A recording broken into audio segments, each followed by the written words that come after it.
In this presentation, we're going to be looking at the nature of decodable texts, and these are books that children will be reading as they learn through the phonics stages of whatever program that your setting is working with.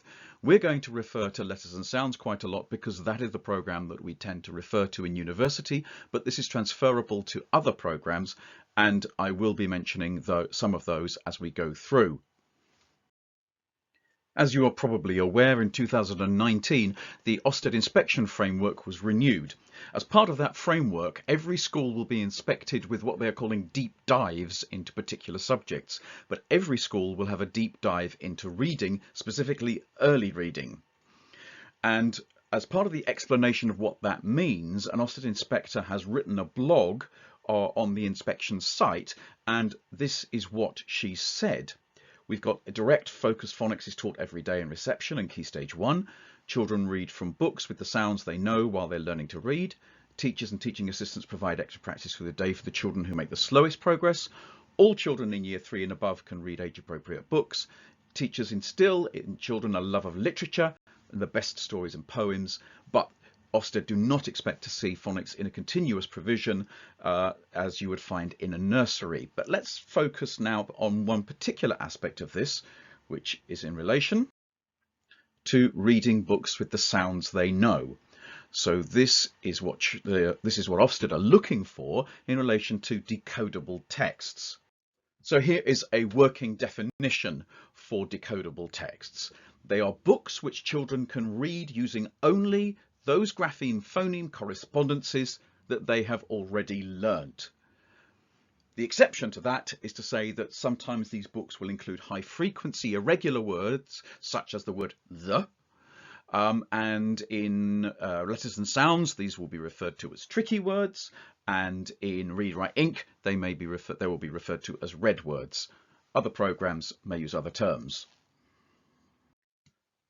So let's have a look at a decodable text that is aimed at children who are working at phase 2. So here we see Abigail Steele's I Miss Mum from Rising Stars Reading Planet, which is a set of books aligned to letters and sounds. If children are at phase 2, then they are learning 5 sets of grapheme-phoneme correspondences, starting with set 1, S-A-T-P, which have phoneme correspondences, S, A, T, and finishing with set 5, HB, FFF, LLL, and SS, which will sound as H, B, F, U, and S. If we open the book, there are some instructions for parents, because these books are often given to children to take home to read to their parents. So that parents are given instructions before reading, before you begin. Talk about the cover and the title. Ask your child, what do you think the story is about? Where do you think mum has gone? And then there's some helpful guidance for while the child is reading to the parents. But let's look at the grapheme-phoneme correspondences here and the letters that we are seeing, the graphemes that the children are having to read. Now, I have only highlighted 3 here just to make the point that this book is aligned to phase 2. So if a child wants to read this book, they need to be able to read double S as S. They need to be able to read H as H. They need to be able to read CK as K. Now, because they need to be able to read H and S, H and double S, that means that children who are going to read this book need to have reached set 5 of phase 2. Otherwise, they won't have access to the whole text. If we open the book and we turn to page 3, we can see the text says, Mum packs a big bag. And a child who has learnt all 5 sets of the letter progression in phase 2 is able to read that text. Each of the graphemes there is represented in phase 2. And I've just picked out 2 there. I've picked out from set 5 the B in big, and the CK grapheme, the digraph CK in set 4, which is K. Now let's look at a book from Read Write Inc. So this is the story Gus, which is from Sun Hat Fun by Ruth Miskin. And if we just read the story of Gus, we can see a bag of buns, yum, yum, yum. Gus licks his lips and rubs his tum. Now, on the right are the speed sounds that children need to have learned in order to be able to read this text. So we've got the grapheme phoneme correspondences there for F, L, M, N, R, F, L, M, N, R, working down to the bottom of the consonants W, X, Y, and CH, the digraph CH, W, X, Y, and Ch. And then underneath the vowels, now these are represented as words, but we're thinking about the vowel sound in them. So it's A as in at, E as in hen, I as in, O as in on, and A as in up. And now you can see I have highlighted all those graphemes that occur on these 2 pages of the story of Gus. In addition, now I've highlighted the word of, and of is a non-regular word, because if it was regular we would pronounce it as off, but it's pronounced of, so it's a tricky word, or in Read Write Inc it's a red word, and to help us they've even coloured it red. So you can see how there is a combination of decodable text using only the sounds that children have learned, and common exception words being used. Now let's look at a book from Oxford Reading Tree, and this is a story by Julia Donaldson, and The Trunk and the Skunk. If we turn to the story, we will see again there are tips for reading this book with your child, and this particular story is looking at adjacent consonants, and you can see there on the left it says stamp, tusks, trunk, lift, drink, slosh, smell, sniff, skunk. And we open the story and we see the mammoth saying, I have big thick legs, I can stamp on things, stamp, tramp, crash. I have long tusks, I can dig with them.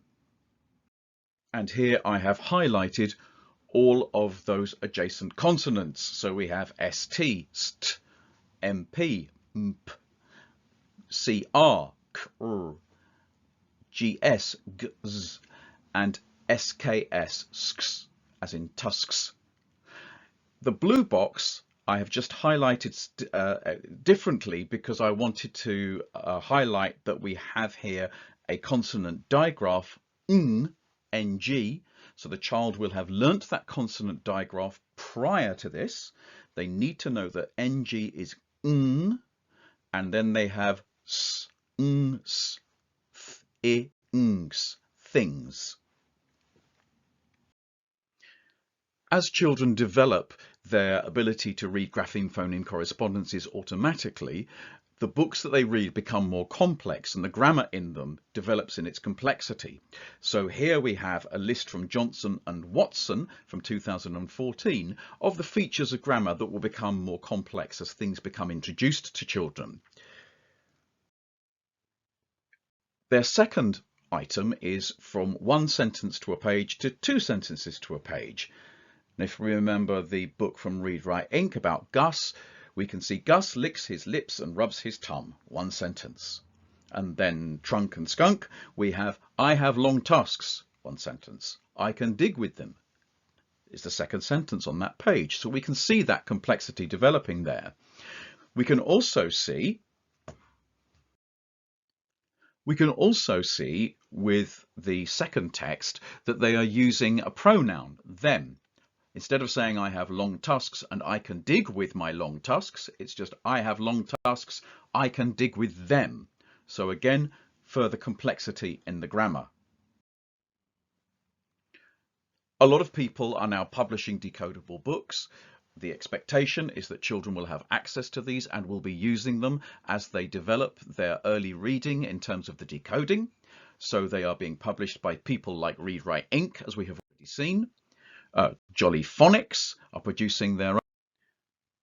Publishers of decodable texts are aligning them with a phonics program. So the Read Write Inc. books are aligned with the phonics program for Read Write Inc. And here, Rising Stars Phonics Rockets books are aligned specifically with letters and sounds. And you can see this from this section of the publishers table of what books are available.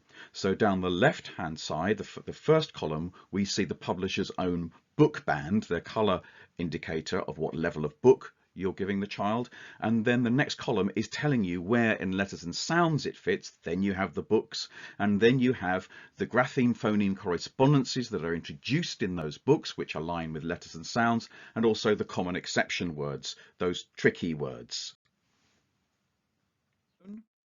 And the big cat phonics, which are linked to letters and sounds, and we've also seen the reading rockets as well.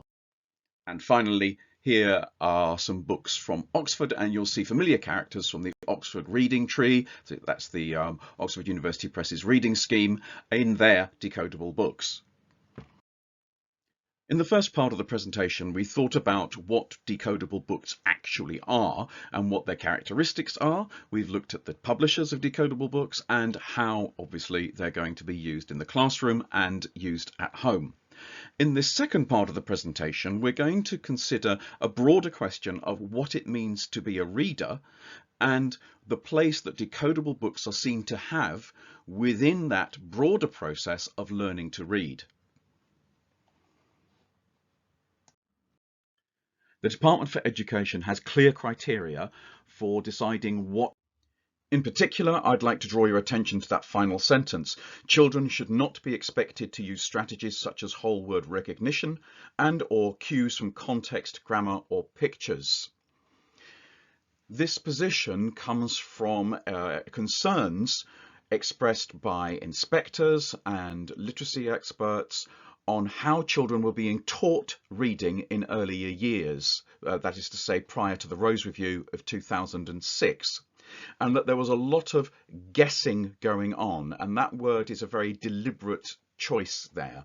The word guessing is used by some people as a very negative term, and speaking personally, I'm not keen on it. However, in the context of how reading has been taught in the past, children have been asked to work out what something means by looking at its context, by looking at the syntax, the grammar of a sentence, and quite often to look at the pictures and try and work out the context from the pictures. And sometimes literacy experts have used the term guess to describe that. And people who are pro a pure phonics approach have latched onto that word guess and treated it very negatively. Prior to the introduction of systematic synthetic phonics across all schools in England, teachers were working with this model, the Searchlight model, and you will see at the top of the model you've got phonic knowledge. So phonics was always there. It was always part of how we should be teaching to read in some form. But if you then go around clockwise, we see grammatical knowledge. So children were asked to use the context of the sentence to understand what the word was. If you then go across horizontally to the left, you'll see the knowledge of the context. Understand where the writing is set, what it is about. And that's when you might use pictures to help you understand what a word might be. And then going round anti-clockwise to the section at the bottom, word recognition and graphic knowledge. And that's about that automaticity as well, that you're seeing shapes of words. You're seeing words and you see the shapes of the letters in there, and you're automatically able to just say, this is what this word is because I recognize it. I recognize the shapes of words. And that may also enable you to see a word like walk and then ing, and recognize the ing immediately as a suffix, and being able to work out that because it's got that visible ing at the end, you don't even have to go it-ing, you just go it's ing. So it's walking, sleeping, and you're using your understanding of how words look and the shapes they make as you're reading. Prior to the Rose Review and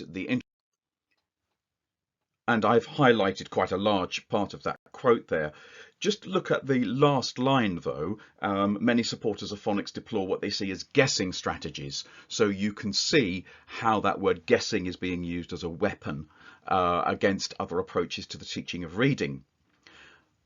So for those people who see phonics as the principal way, the most important way and most effective way of teaching the decoding process, if we go from the first line that's highlighted there, so although children might encounter words they do not understand, they are not given texts they cannot decode. So we are giving children texts that they can decode, but they don't necessarily understand everything they are reading as they decode it. They are not expected to infer words from context or syntax. So this is very much the simple view of reading, that you separate decoding from comprehension. Children are able to say the words they see. They do not necessarily need to understand the words that they are decoding. And that is a very purist view of teaching early reading, that you teach decoding completely apart from the notion of comprehension. Now, whilst that may be defensible as an approach, let's look at some of the consequences of that in terms of the information that's coming out and going to teachers. So this is an official blog from Ofsted from 2019, reflecting the new Ofsted framework. And if you read the second line here, the first line, we've got direct focused phonics is taught every day to reception and key stage 1. And then children read from books with the sounds they know while they are learning to read. Now this is actually quite important because the writer here, Jones, has used the word read to be synonymous with learning to decode. So in a sense, she's denying the simple view of reading. And the simple view of reading states that reading is made up of decoding and comprehension. But she's using that word read to mean the decoding of sounds. So the use of language here becomes quite loose. The notion of learning to read being limited to when children can then pronounce the words suggests that there's no learning in the reading process that goes beyond that. Now, I don't know about you. I have been in academia now for quite a long time. Prior to that, I was a storyteller and I was a teacher. Prior to that, I was at university and I was at school. And my reading has changed year on year. I continue to learn to read, to understand the texts that I am working with. That reading is not something that is finished by the time a child is able to decode effectively.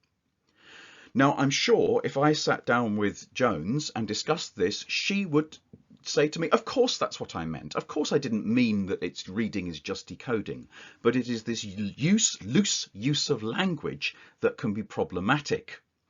And people making assumptions and not being clear. So, for instance, an Ofsted inspector recently said in a meeting that children who are not given decodable texts, and if they find a word they cannot decode, that will put them off reading. Now, that may be true for some children. It certainly will be true for some children. However, for me, I didn't have decodable books when I learnt to read. Most of you listening to this and looking at this PowerPoint did not have decodable books, and that Ofsted inspector himself did not have a decodable book. So whilst there is truth in what he's saying for children, and for some children that will be important, to make a general case like that falls down very quickly. So when we are thinking about how and why we use decodable texts, we need to take a clear, critical approach that is informed by best practice and doesn't make assumptions and easy assumptions that easily break down.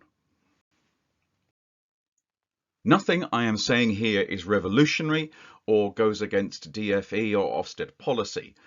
Basically, I am reiterating the simple view of reading, that reading is about not only being able to decode, but is about comprehension. And fundamentally, reading comprehension is through language comprehension and decoding. And without that language comprehension, then we actually are not making meaning from text. And the ultimate goal is to make meaning from text, to have reading comprehension. Decoding is an important part of that.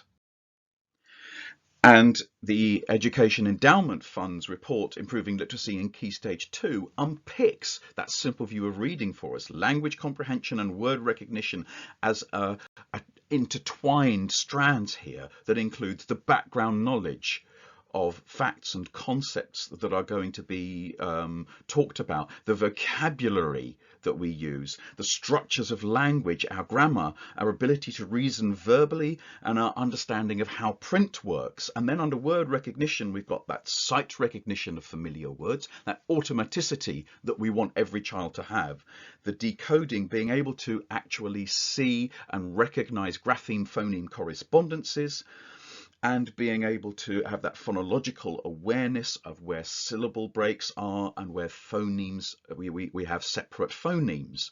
So the complexity is there. It is part of policy that we recognize the complexity of reading.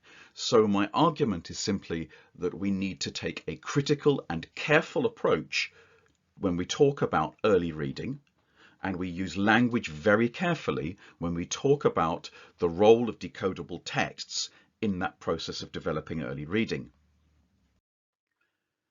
And this loose use of language can even infect academics and academic writers.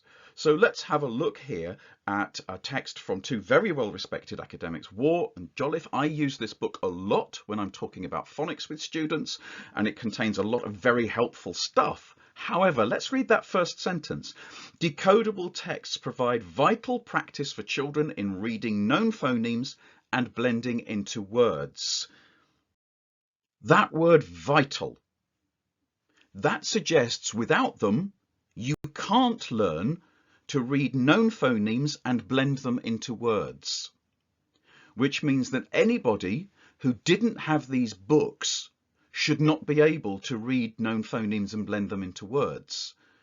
And that means the Ofsted inspector that I cited earlier and I should not be able to read in that way, but we clearly can. All I'm questioning here is the loose use of language, and we need to be careful about what we claim. But let's move on. I'm going to show you this slide again. I'm going to ask you to read the whole of this text and then move on.